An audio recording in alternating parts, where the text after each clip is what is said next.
You're tuned in to Night Vision Radio, exposing the truth, one secret at a time. Prepare yourself as we explore the shadow worlds of suppressed history, secret knowledge, forbidden religion, and shine a light on the conspiracies to keep it all from us.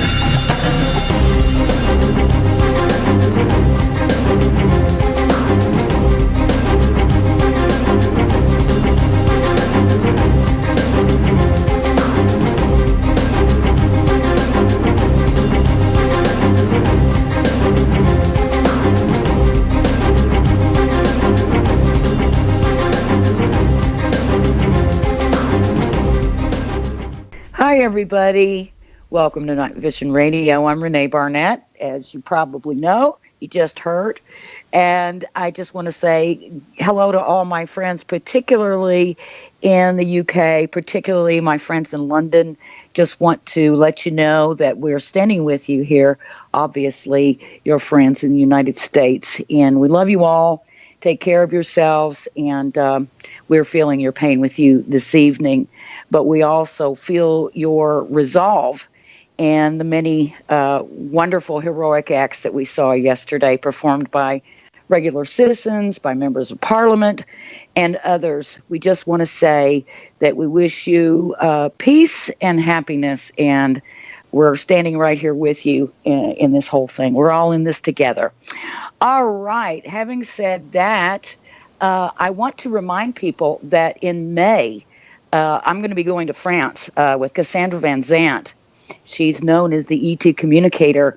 And you guys, a lot of you know that I regularly take groups to France, to the Rennes-le-Château, Rennes-le-Ban area, to look at all the historical sites and to discover the mysteries there in the landscape and the history, the stories, the Templars, oh my goodness, the stories of Jesus and Mary Magdalene having been in that area, all that good stuff.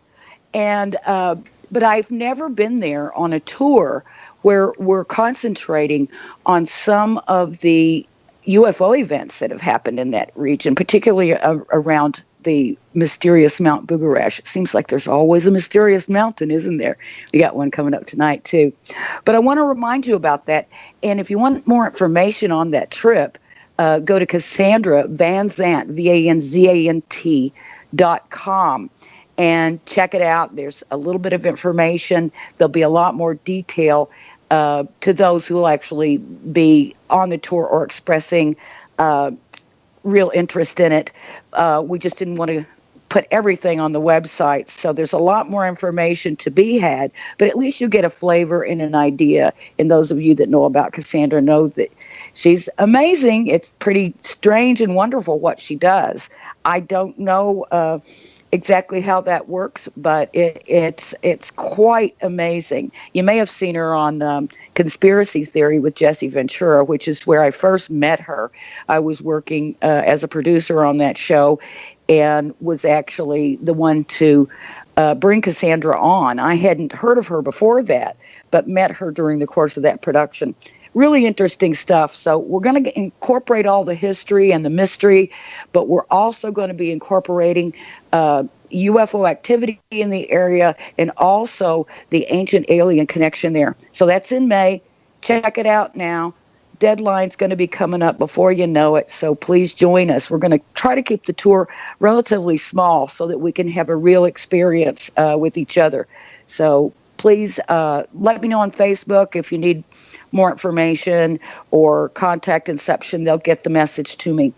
All right, well, without further ado, going to get into another mysterious mountain, one that's a little bit closer for those of us here in America, in the New World, but nevertheless, very, very interesting, and one that has drawn so many people over the years, the decades, and even centuries now, to it. We're talking, of course, about Mount Shasta in Northern California. My guest tonight is an avid researcher who's been following his passion, not only about Mount Shasta, but about history and ancient civilizations, a subject that we all love, or subjects, I should say, that we all love. And to help me out tonight is our good friend, recurring Night Vision guest, Cort Lindahl. He's an author and a researcher, and he and Stephen have been actually sharing information back and forth. And you guys know that I have Cort on fairly regularly, and he and I do a lot of talking about research into these areas, and Cort's come up with some amazing stuff. So I think it's going to be some real good synergy here going on tonight as Cort helps me out in a subject that he's much more familiar, admittedly, than I am about. So tonight, welcome to you, Stephen Sindoni. How are you? Thank you for having me on the program tonight. What I'll be sharing with you and all of your listeners is a story about a man who introduced himself to the editor of the Stockton Record newspaper in 1934. The man introduced himself as J.C. Brown, and he claimed that 30 years earlier in 1904, while working as a geologist for the Lord Cowjay Mining Company of England, he discovered an ancient race of giants living in the bowels of the mountains in the Cascade Mountain Range in Northern California. So after reading this story from a book by author Emily A. Frank, I instantly became fascinated by the tale of giants. So I jotted down all the clues from the legend that I learned by reading this short excerpt from the book, and I decided I was going to spend 2 weeks at the New York Public Library to try and see if I can solve this mystery. Before we go any further, and this is a great story, and I can't wait to hear more detail. I've been studying up on it a little bit, but I know there's so much more that I haven't heard. Let's say hi to Cort. And Cort, you're up there in that area. You're not far from Mount Shasta. Yes, it's about a 3-hour drive away, and I've been up there a few times in the last year or so collecting footage for my series Mysteries and Legends of Northern California, which includes just the bare bones of the J.C. Brown story. Now, so you can see that on YouTube? Yes. And also, Stephen, you have a film on YouTube, and also I've seen other recordings of other things that you've done, other shows and other interviews and things that can be found on YouTube for those that want to delve into this.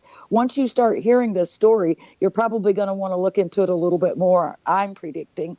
So, Stephen, go ahead with your story. I didn't mean to interrupt you, but I just wanted to bring Cort in right away. Well, that's fine. I'll say hello to Cort as well. After Cort finally tracked me down after a couple of years, I think he was trying to get a hold of me. Finally, I dropped my guard, and I saw some of his YouTube videos, a dovetail there between what I had been researching and what he had been finding out. And there's no way we're on two sides of the United States that two guys who aren't even connected have sort of similar information. So I contacted him, and a couple days later, matter of fact, I just got done. We interviewed, matter of fact, over Skype, and just today I put up a video website, SindoniSays.com, that showcases Cort, but we also talk about specifically the legend, the connection between the things that he learned and the things that I had uncovered about it. So I think anybody who wants more information based on what I'm going to share tonight can go to my website. There'll be more on that. In the next month or so, I'm going to put a lot more out about the legend of J.C. Brown, because I'm going to preface it with this.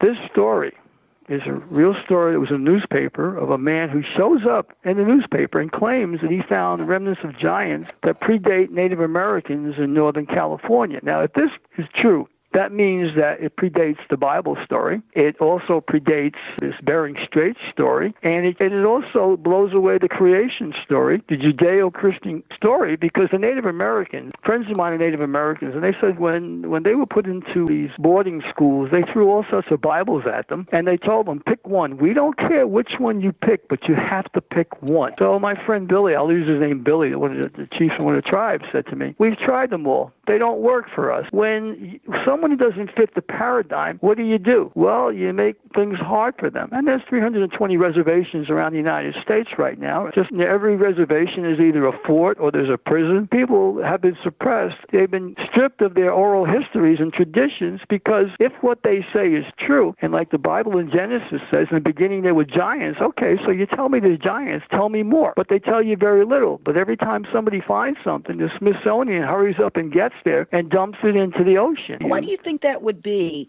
I've heard that so many times, and we do hear about discoveries having been made in history. I don't know about any super recently, but certainly in the 1920s and in various places around the world Why wouldn't they want that to be known? What would it be that they were trying to suppress? Control of what? Control of the existing paradigm. The whole system would collapse. Why would the whole system collapse if we knew that, yes, there had been giants at one time? I'll give you an example. You have all these churches, all these denominations are given tax-free status, and they're told what to do with their parishioners, how to vote. They need them to come out. They feel obligated because they get this write-off. Now, all these religions, right? All these religions, every one of them, are giving 10% of their tithing, so to speak, to the church, right? Now, the church is the richest people in the world. You know, they own the most properties around the world. Since the 12th century, they've been going around in crusades, and Cort can jump in any time he wants. Under the guise of religion, they steal all the property. Even today, the banks, you don't own the property. You only own title of a piece of paper.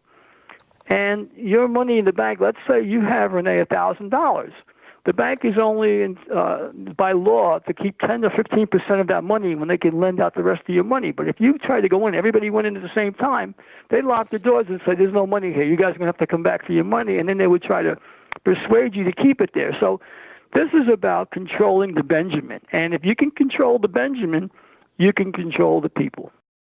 All right. So what do we know about this story of giants? And Okay, you're talking about the we know. Cascades. I'm assuming you're talking about Shasta. Right, yes. Yeah. In the Emily A. Frank book, it's prefaced as the Cascade Mountain Range. But anybody who knows the Cascade Mountain Range, and Cort can jump in here, is anywhere from Mount Rainier all the way down to Shasta, and a little below that where they have the other mountain range. It actually starts right here at Chico, where I live. Gotcha. Right, and then Mountain Lassen is just to the north of here, and that's the furthest south of all the shield volcanoes of the Cascade Range. But what's really interesting about what Stephen is getting to here, too, is kind of the similarities to the European man in the mountain myths that stem from Charlemagne, and are kind of elements of those present in other kind of interesting stories like Oak Island, Bacon's Vault in Williamsburg, and other lost treasure stories in the United States, including the lost Egyptian side of the Grand Canyon, that have a lot of similarities to the story of J.C. Brown that Stephen is talking about. Now, isn't the Grand Canyon one of the locations where at one time they were purported to have found remnants of giants? That has some elements in common with what the story Stephen is going to tell us about J.C. Brown and what he found at Mount Shasta. Ooh, okay. Stephen, let's hear it. Okay, well, first I'm going to go into the actual legend itself. And this is from the Stockton Record. It's a 1934 newspaper article that J.C. Brown had given the reporter at the time. He gave the editor. The original tale was told to the representative, what it says. J.C. Brown claims that he found this cave while working in the Cascade Mountains for the Lord Cowjay Mining Company of England. He noticed a section of the rock in the face of the cliff which did not jibe with the information of the formation of the real of the mass. He entered into a tunnel after removing the rock, and after entering the tunnel, it curved downward. 3 miles from the mouth of the tunnel, which is about 7 feet wide and 10 feet high, he struck a cross-section containing gold-bearing ore. Further on, he struck another cross-section where this ancient race had apparently mined copper. He talked about the air in this section being very bad. He said the decline continued and went for 11 miles inside the mountain, and approximately 2,300 feet from the surface, he struck what he called the village. Now, what's interesting about this, in this village, he said he found 2 rooms that were 12 by 20 feet, and they were filled with copper and gold tablets, about 3 or 4 inches in concave, and they were laid inside one another. The rooms were literally full of 3 plates inscribed neatly. Another room contained weapons, the tempered copper spears, ones he couldn't even bend, and they didn't even have the capability 100 years ago to create this sort of weaponry. He then found streets laid out there like a village, and that's why he called it a village. And in one long room that was laid out to the wall, he found 27 skeletons, the smallest of which was 6 feet 6 inches, and the tallest was over 10 feet tall. In another room, he found, and this is the interesting part, he found embalmed by some secret process the bodies of a man and a woman dressed in royal robes, which he believed were the king and queen of this race. Now, you said the smallest one was 6'6". Was there any speculation or any evidence that could have been a young person of that race? He didn't say if they were young, but the average height of these tall ones who lived underneath the bowels of what I believe to be Mount Shasta. Was there anything else distinguishable about I would imagine it was all skeletonized, or were they mummified? Well, the king and queen were mummified, but all the others were skeletons. And they were in 8 robes, so they had to be royalty of some sort, or king and queen is what he believed. Wow. Right, that's interesting how it all ties into the legends of Telos beneath Mount Shasta. Yes. And even kind of matches many of the Native American myths of Mount Shasta That's exactly as well. Right. When I was in California, I met with Diane Robbins, who channels, I believe, Adama and some others in the mountain. She wrote a number of books, and I did a narration with her. And I spent like 3 days with her, and what I come to find out is that her information was coming from a civilization that lived underneath the mountain, and they were giving spiritual messages to help humanity evolve. The mind is like a parachute. It only works if it's open. So I was open-minded to what I was learning. I'm looking for hard evidence, but I went from a see it, feel it, touch it guy to someone who became more of a spiritualist based on what I learned actually going out and seeking to find evidence for this legend and to prove it as a reality. Because I knew if I can prove this as a reality, that would help everyone understand that we have to drop the veil of what's happening right now and be able to see the forest through the trees in order for us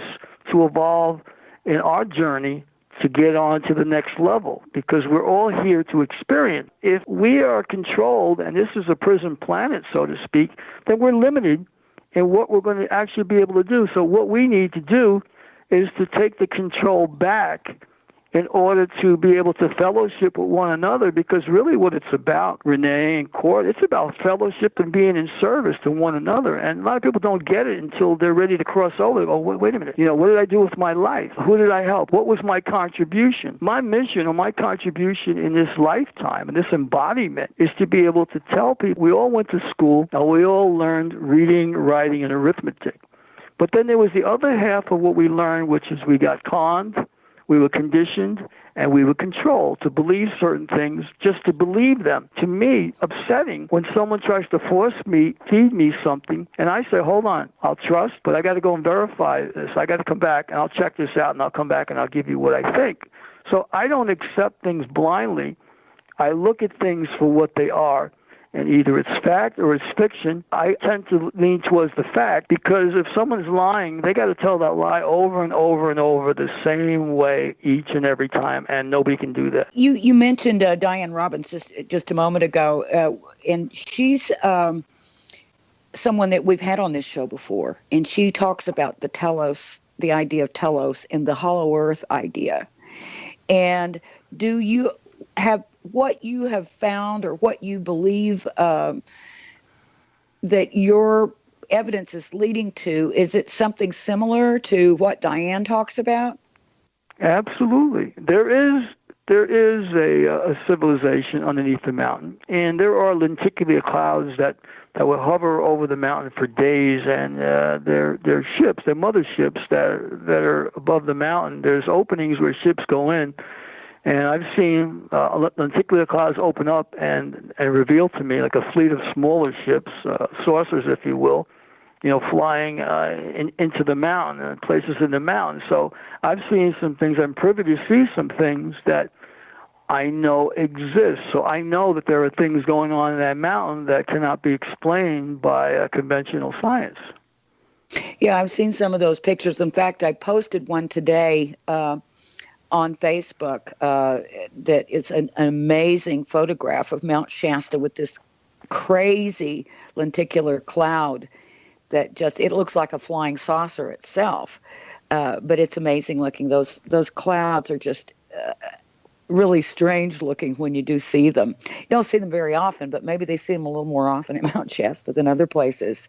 Well, they're like I said, and people who spiritual or people that are open-minded, they're the ones that are going to turn their heads, because most people won't even look up if a helicopter goes by. But people who are spiritually inclined will look up and be inquisitive, and they might get an experience out of it or communicate out of it, because that's what they really want to do. They're there to oversee what's going on this planet. And why? For what purpose? Well, we are their experiment. We are all test tube design. You look at the people around the world. Everybody has their creation stories, and they all have their flood stories, which are quite similar. Yeah. And they all have their giant stories. You go to the Vedas in India, or you have in China talking about how the emperor arrived on a dragon, a spaceship. To Israel, you have the Tower of Babel and other things where it was Sinai, where it was landing, landing strips, alien craft to come. You had Zechariah Sitchin talking about that aspect of it. You have the Mayans, the Incas. So everybody has their take about who their creator was. If you ask the Native Americans, which is what I rely on a lot, they talk about that they came from a different star system, were brought here. They were brought inside the mountains, all these mountains they were brought inside of, until the deluge, the flood was over, and then the alien grays brought them out. They've been out ever since, but they know of the alien grays, and they are what I will call the watchers. So they're here to watch. I went this area. I'm going to finish the story, if I may. I was in Tacoma, Washington, and I was with the chief and some other people there, and they asked me if I would sweat with them in the sweat lodge. So I did. And in the third round of sweating, it gets very hot in there, and everybody was going into their dream state by that point. So I went into mine, about the third stage, and what I experienced was an alien gray standing there about 6 feet from me and just staring at me, trying to probe me. When I realized what was happening, went back to my normal state, excused myself from that sweat session, which was the third one, grabbed some Gatorade, and I didn't really want to tell anybody what I just experienced.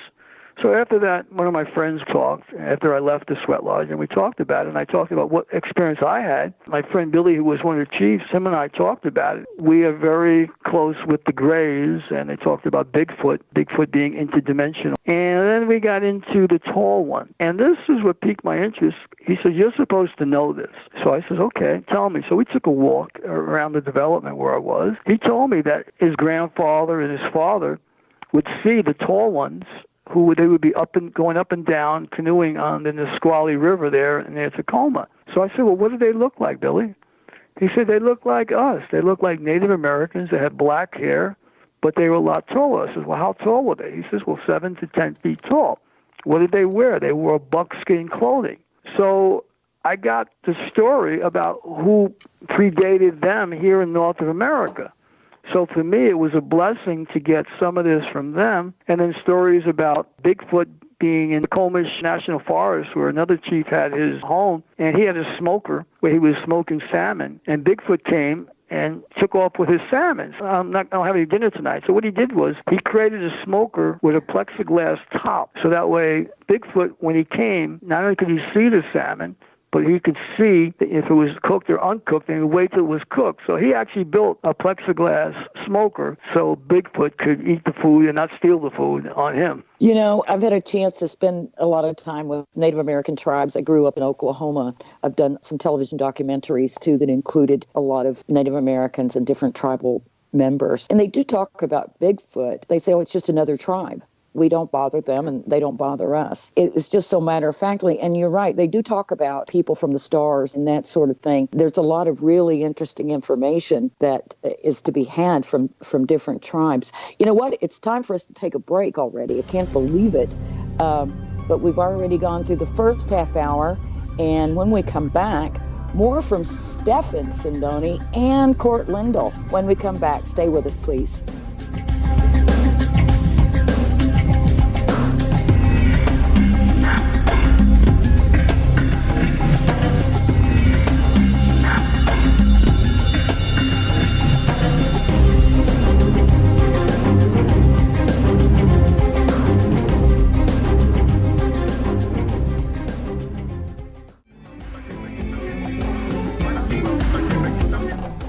Welcome back to Night Vision. I'm your host, Rene Barnett. If you're just joining us, tonight we have with us researcher Stephen Sindoni. He's telling us all about the mysteries of Mount Shasta, and helping us out with that is our good friend and recurring Night Vision guest, Cort Lindahl. He's a great researcher and an author, and he's got crazy great videos out there on YouTube. You should check them out, because there's a lot of things in Cort's research that dovetails with Stephen's research.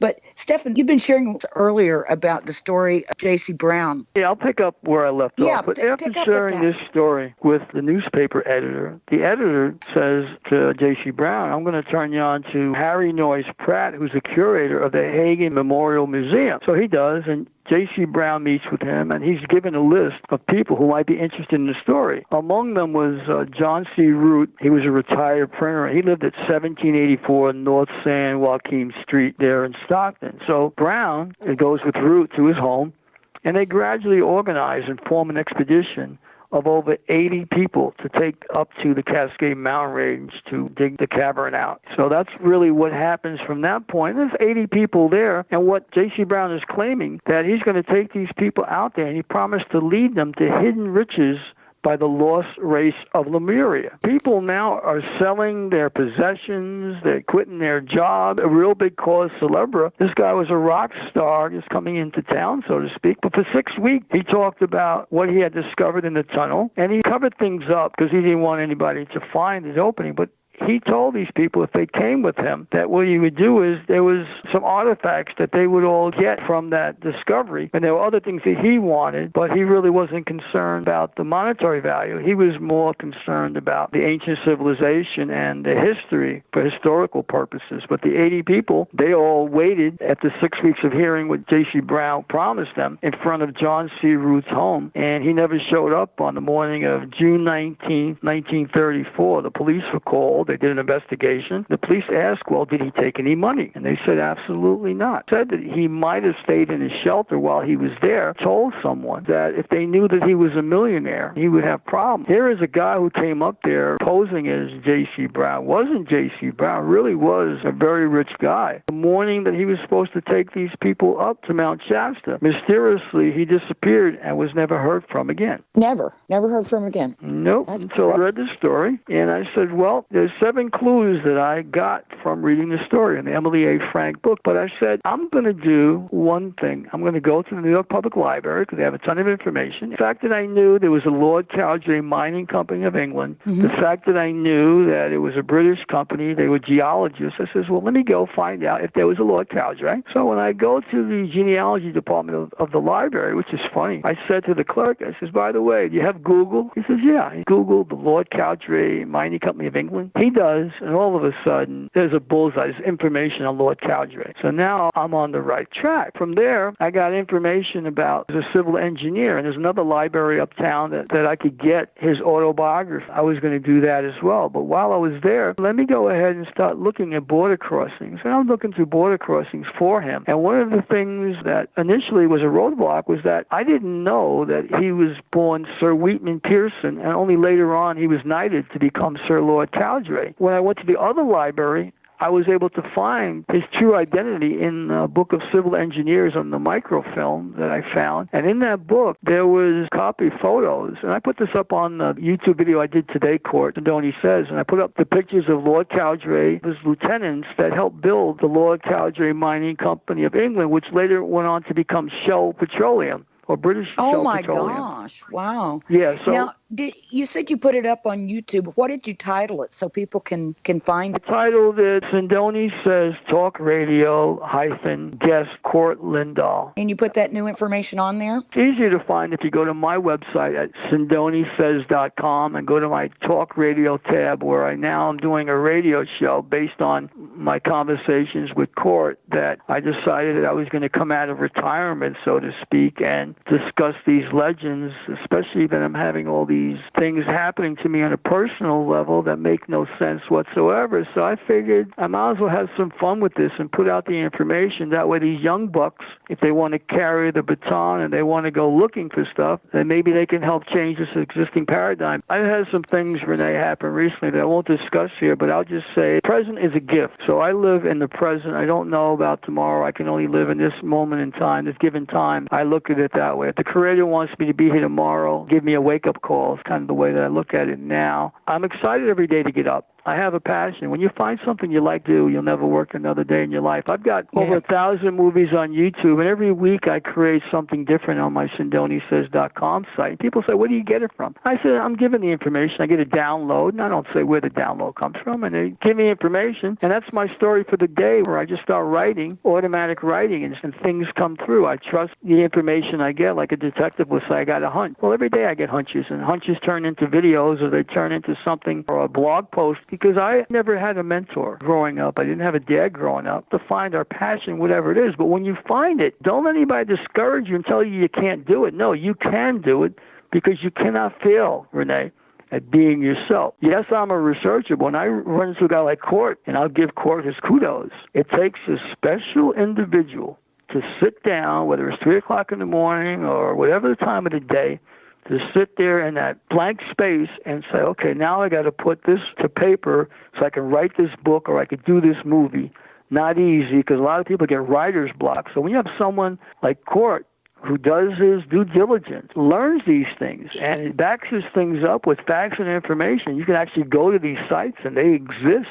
I take my hat off to him, because I know what it's like to walk a mile in those shoes and then have people not understand what it takes, or not really tuned to what he's really trying to convey, or like what I'm trying to convey here tonight, the possibility. Funny, because Cort and I have had who knows how many conversations, Cort, how many hours have we spent on Skype talking about all this stuff, your research, how it's sort of dovetailed with some of my interests in the films and things that I've done, and different ideas, and how people seem to, we've met so many wonderful people that have found their, like you said, found their passion or their magnificent obsession. I have to say, let's take Cort's work, for instance. It's been such in-depth research for a number of years.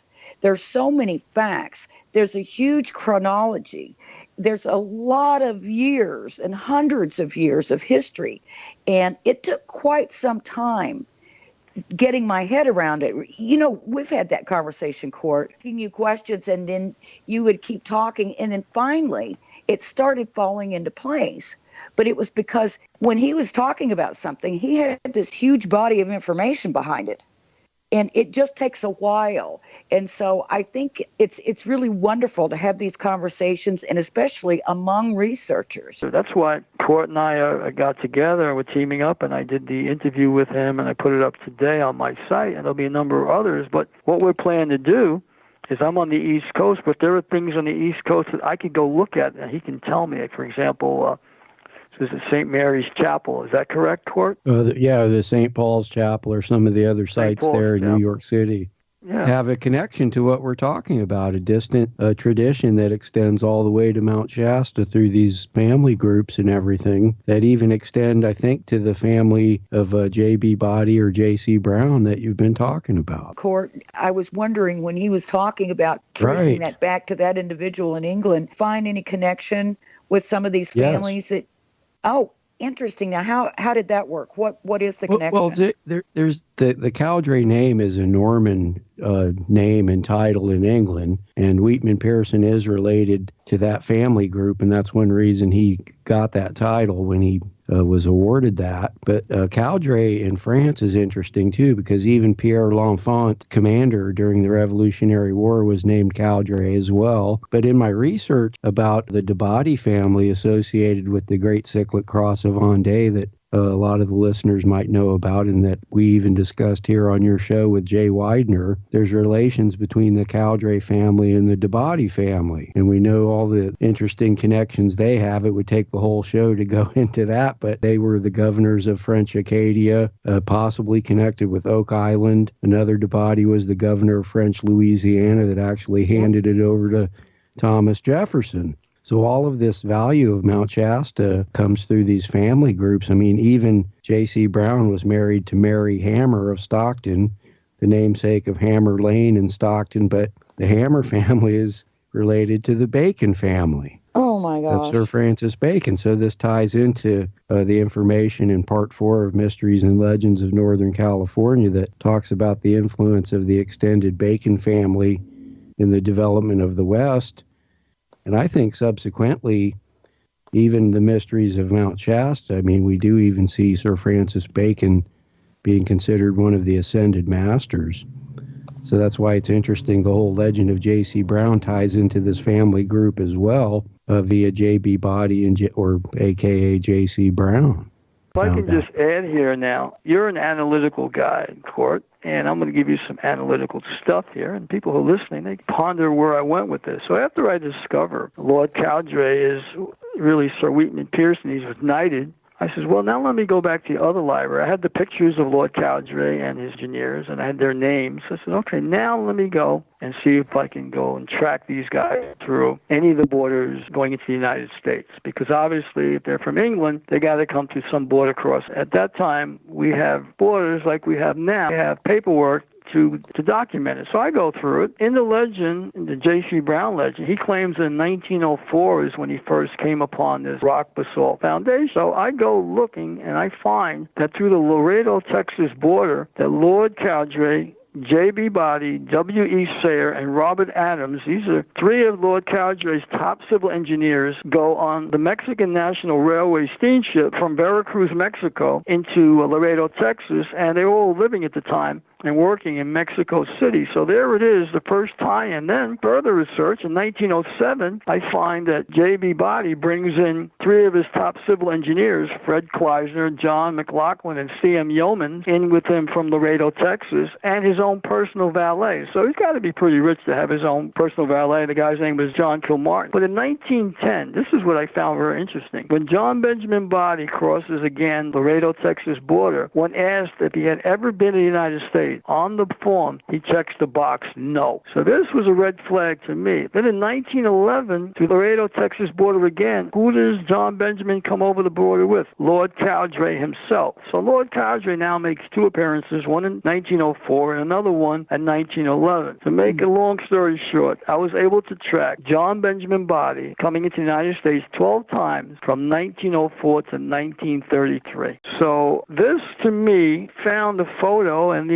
information and the validation of what they were doing. In Dunsmuir, they created a waterworks. There's a glacier. The runoff comes from Mount Shasta. The city of Dunsmuir, all the water comes from a glacier runoff. Somebody had to develop the waterworks project. I believe J.B. Body and Lord Cowdray were contracted to bring the water from the glacier of Mount Shasta to the city of Dunsmuir. I interviewed a guy for a movie that I haven't released yet, and he was a relation to the Van Fossen family who owned the property there where the Shasta Springs Resort was, where these guys stayed. The Shasta Springs Resort was where the rich went to go and have a vacation, and there they would drink the sparkling water from the mountain. They would be there hobnobbing with the rich and famous. It was in that area where this waterworks was created. The water was ultimately piped into the city of Dunsmuir. What makes this interesting there is that I met the descendant, Van Fossen, and I was at his house. He has a house in Dunsmuir. He was hiking with his daughter on that property. Now, the property's own religious group, we'll say, or a New Age group. He wasn't supposed to be on the property, but what happened was when he came near this rock basalt foundation, it looks like out of Indiana Jones novel. And when he came near it, a man came out of nowhere dressed in a white robe, over 7 feet tall, who spoke in a British accent, who said to him, "You have now found the back entrance to Tello. Would you like to come in?" Well, him and his daughter were scared beyond belief. "Thank you, but no thank you." So as they walk away, the guy mysteriously just disappeared out of nowhere. So he thought so much of this story, put it up on his website, and he came up from San Francisco to meet with me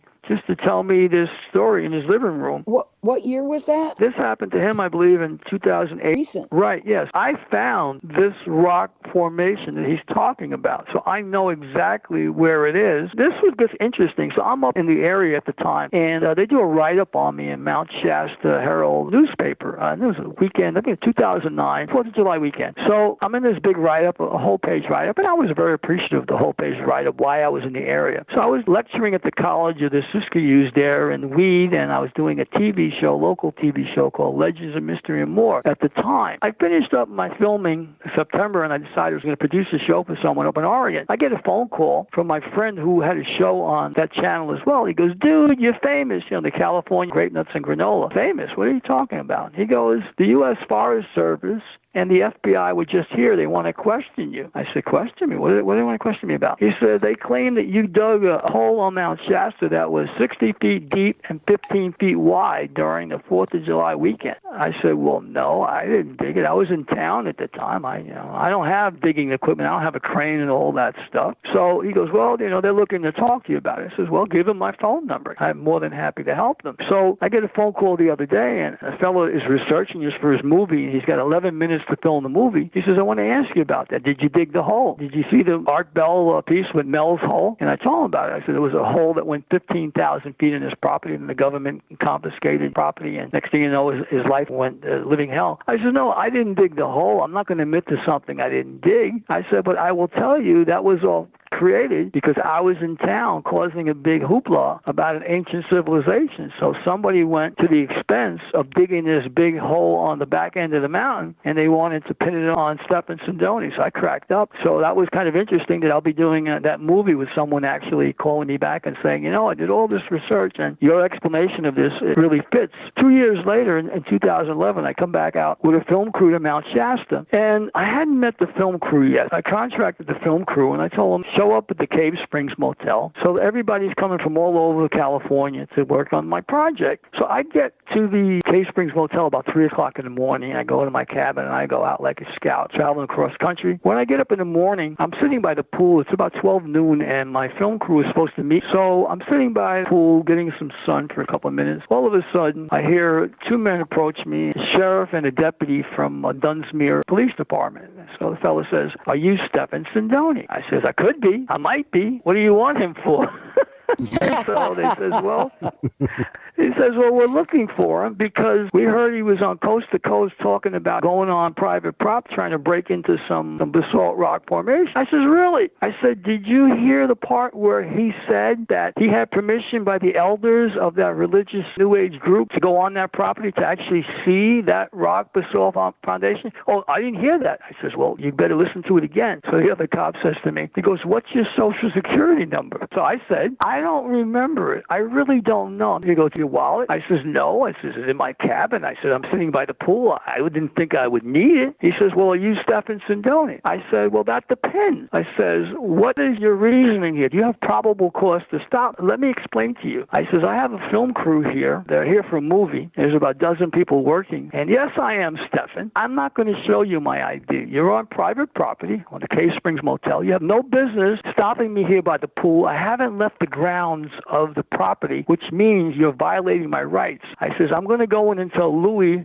who owns the property, that if you guys take me out of here, there's 12 people that won't be able to stay here because I'm paying for their lodging and for their meal. And I don't appreciate you accusing me of doing something, and I haven't even left the property. He says, well, I just want to let you know, don't go over there, because if you go over there, then they're going to arrest you. I says, well, thank you for warning me about that. I says, but you have no right coming in here and asking me who I am and all that. So the other guy says, well, are you Stefan? I said, I guess you'll never know if I'm him or not, will you? So I never showed him any ID because he didn't give me probable cause, and I know my rights. So my rights were being violated. So after that, I went and told Louis, who owns the Cave Springs Motel, about the sheriff who did that. He goes, I know that guy. He goes, I'm going to talk to him about that. That was wrong what he did to you. So I stayed there for about a week, and the whole time we're filming, I got people following me all up and down Dunsmuir and Shasta. Stefan Sindoni and Cort Lindahl, hang in there with us.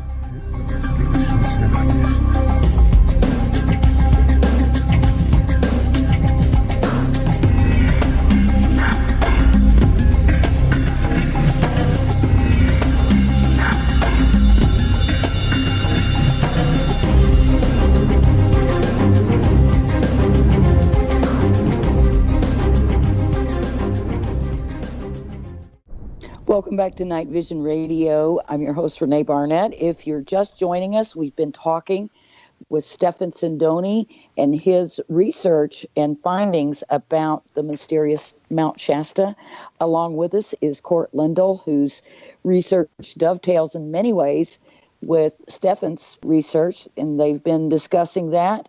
And Stefan, you were talking to us about something that Grover Cleveland said when we went to break. What I was referring to is that I was surprised to find an article, and it wasn't out very long, but it was stating that the President of the United States, Grover Cleveland, signed a treaty with the people who lived under Mount Shasta. There's a treaty that can be found. If somebody wants to research the Freedom of Information Act, this treaty can be found. There is something that's been written with these people that are underneath Mount Shasta. There's always a paper trail, and this paper trail does exist. I'm here to share that with you now. Very interesting. That is interesting. Save the best for last. Now, some things I wasn't going to talk about, but there were some things I said, you got to share these things because I don't do very many interviews. Cort, you know that. I like Cort a lot, admire him, and I respect him. After talking to him, I realized that for Rene to have him on so often, that he was a real good guy to partner up with, and that this information needed to be shared. I am here to tell you that change starts with us. We need to make the change because people have been blowing smoke for a long time. To school, it was reading, writing, and arithmetic. But then I found out it was to be conned, controlled, and it was to be conditioned. And that's the part of it that I did not like, someone to make my mind. I want to make my own mind and make up my own thoughts. In the process, be able to help other people evolve and be better persons. That's just in service to help others. You know, it seems like you always hear stories about the Cascade Mountains. Wasn't it the Cascade Mountains in 1947 when Kenneth Arnold first made that sighting, the pilot Kenneth Arnold, and it was quite amazing. And it's so funny because I should have, but didn't realize until I started looking into your material for the show, realized that, and I don't know why I didn't know that Shasta was part of that same mountain range and how far it extends. And there are some amazing mountains along that range. Mount Rainier itself is quite amazing. I can tell you, the Native Americans have told me, the tall ones who predate them came out from under the bowels of those mountains, especially the deluge when the flood. So a lot of the Native Americans were taken into the inner earth and stayed there until the water subsided. I went down in Mount Adams, and I was in Mount Adams camping, probably about 11 o'clock at night, when tall one just hovered over my tent, and he had to be about 8.5 feet tall. My girlfriend was in the next tent, and she actually saw him, and she almost peed her pants, and she just was frozen, and she was trying to call out to me, but she didn't do it. The figure walked away from my tent, 20 feet down into the field there, and just stood there. She said he just dematerialized. She didn't see him. So she saw me a couple hours later, and she was crying. She said to me, "Did you see him?" "Yeah, I saw him. He was hovering over my tent, and I opened the zipper, and I grabbed the flashlight, but then he walked away." I said, "I thought it was a bear." And then I talked to the owner of the property. He says, "Yeah, the tall ones, they live underneath the mountain here at Mount Adams, and they're known to come on our property." Now, the dogs had heard them and everything, and a lot of people were aware of it. So like 30 of us on the property. And so I realized that these tall ones do still exist, and they come out once in a while. Native Americans have told me, we were in ceremony, something's happening, in 20 minutes they're there in their car, and they drive up, and they go, "You all right?" And I'm saying, like, how did you know? Native Americans shake the rattle around me. They're there to protect. So there is a connection that I've had with these people, and I love these people because I realize that they are our story. If you look around all the world, and Cort has done this, if you look at all these ancient civilizations and their creation stories and how they got here and other star systems that you see on the History Channel, you see the big picture that we are not alone in this universe. Yeah, definitely. It's funny. You keep, no matter how you try to steer your research away, it seems to always come back something like that. You were talking earlier about how we were programmed in school, and I think depending on where you grew up in the world, we're programmed sometimes intentionally and sometimes unintentionally just by our surroundings. And so it's really nice to be able to be one of the ones, such as yourself and Cort, who are able to sort of break out and start and look at things in your own way. And in doing so, you start seeing new things. You start discovering things. It's just really, really exciting. I know you guys have shared a lot of information among each other. I think that's really great. Cort and I have talked a lot about how people all around the globe that are following their magnificent obsession, and there's so much information that no one person can put it all together. So it's so nice to be able to connect up with people, and someone's got that piece of the puzzle, another person's got that piece of the puzzle. And so we really appreciate the work that both you guys are doing. Well, I thank you very much for having me tonight. I wanted to share the full significance of this and Cort's research, because history has a way of repeating itself, good, bad, or indifferent. And if we don't realize, if somebody's pulling the wool over our eyes, it's a confidence game. And they're going to keep going into our pocket, keep stealing and stealing and stealing until we finally had enough of it. But most people don't have the courage to stand up and speak their mind or stop these people from doing what they're doing. They go, well, I'm only one person. Well, no, one person can make a difference. I have millions of people that go to my YouTube channels until the point where they stop my counters from working. So I proved beyond a shadow of a doubt that one person can make a difference, because we're all connected, Rene. That's why Cort reached out to me, and that's why you're on the phone with me. People that are listening will realize, Stefan's right. We all are connected. There are two things that we have to learn. We have to learn how to love one another, and we have to be in fellowship with each other. Those are the two things that are going to get us through, because no matter what happens, nothing is bad. It's just a matter of how we react to it. Is it lemons or is it lemonade? What I've learned in life is to take everything in stride and let the Creator do the work for me. When it's too hard, share the load. It's too much for me. I need some help here. And guess what? You get help. Because people say, well, if you would have asked me, I would have helped you. So what I'm saying is, when people need information, they'll know where to go to get that source or the sustenance that they need in order for them to grow. And we all want to grow and be better people. I would rather raise the bar. I only get one chance possibly to make a first impression, so I might as well make that count. But the impression I wanted to make tonight is that we all need to trust but verify. Understand what's happening around you and be aware. I try to tell people to be the conscious observer to their own experiences in life and see things, what's really going on. And that's kind of what I've done with my two channels and what I try to express. There are many topics I can talk about, but the legend of J.C. Brown has brought a lot of obstacles in my research of it. I want to be able to get to the bottom of it. People realize that there is something going on. Collectively, we all need to go out there and figure out what it is. Yeah, exactly. Now, is that what brought you and Cort to connect? Cort, why don't you tell that part of it? Sure. Really, when I saw Stefan's story, I hadn't even made a lot of the connections to Mount Shasta in the work I was doing. And then I found out about the Frenchman's Tower in Palo Alto and the Pyramid of Joaquin Miller, who's another person that Stefan talks about in his research. So I saw all the crossover in the historical characters in the kind of scheme that I saw of a reputation, of evolution of places and architecture that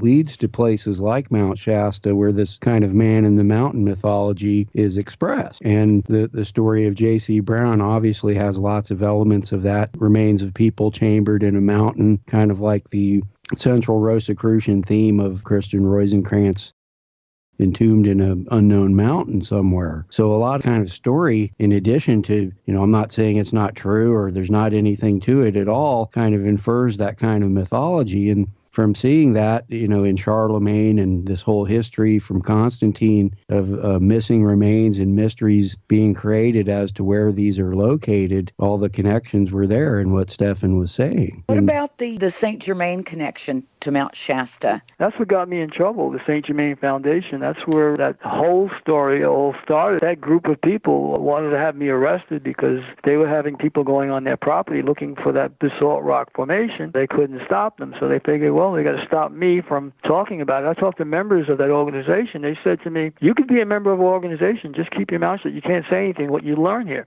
So there's some secret societies. I said, well, look, information is to be shared with the world. They go, no. They're not ready for this. And then I realized something sinister behind all that, and I couldn't be a part of that, so I didn't want to be a member of all that. That organization is trying to keep a secret of what goes on behind that closure there and behind those gates there. A lot of people now are realizing that secret society may have some information that they should be sharing with us. What I found was interesting, too, was that the actual historical character of St. Germain, the Count of St. Germain, is related to the Stuart family. But this, too, to the Hudson's Bay Company, who were the first people to come to Mount Shasta as well. I got a quick little thing I want to interject. When I went up to the Pacific Northwest and I met with some Native Americans there, 3 different Native Americans with 3 different tribes told me that, do you know who's standing behind you? I go, who? They said Saint Germain. Now, I didn't know who Saint Germain was, but on that weekend, 3 different tribe members said, let me see your hands then. And they looked at me. They said, well, we're here to protect you. A photo I'm looking at right now of Saint Germain, it says, his violet flame solution and formula. I am a being of violet fire. I'm the purity God desires. Connection all over the place. I'm even wearing my purple shirt tonight. There's one thing that bothers me now. We've got this pipeline, South Dakota pipeline, that's going to pipe oil all the way through the United States up into Canada. But what I keep getting is the Gulf Coast disaster with the oil that was there in Florida. And there's about 22 million people that live near the Missouri River or the Mississippi, that once this pipeline is completed, it's only going to take one oil spill for all those Native American peoples who live in that part of the country to become like dinosaurs and buffaloes, extinct. And I just want to share with the people out there that this is real, brothers and sisters, and if we allow stuff like this to happen, what does it say about us? Have we evolved? So that's the question that I ask. Well, I'm with you on that Dakota pipeline thing, and I think a lot of people are too. And, it was interesting because you talked about the glacier water in Shasta, you talked about Shasta Springs, and there always seems to be something about the water, doesn't there? I don't know. There's a lot of sort of buying up of these deep aquifers as well. Whoever controls the water controls life, and that's exactly right. That is kind of weird. In Shasta, the life expectancies of people who drink the Shasta water, they're about 90 to 100 years old. The people that actually live in Dunsmuir there. In the city, like Shasta City Water, you have the glacier waters that come down from the mountain. The people go to Mount Shasta City Park, and they bring their little jugs and containers, and they get all their water out of the Sacramento River there, at the beginning where the river starts there.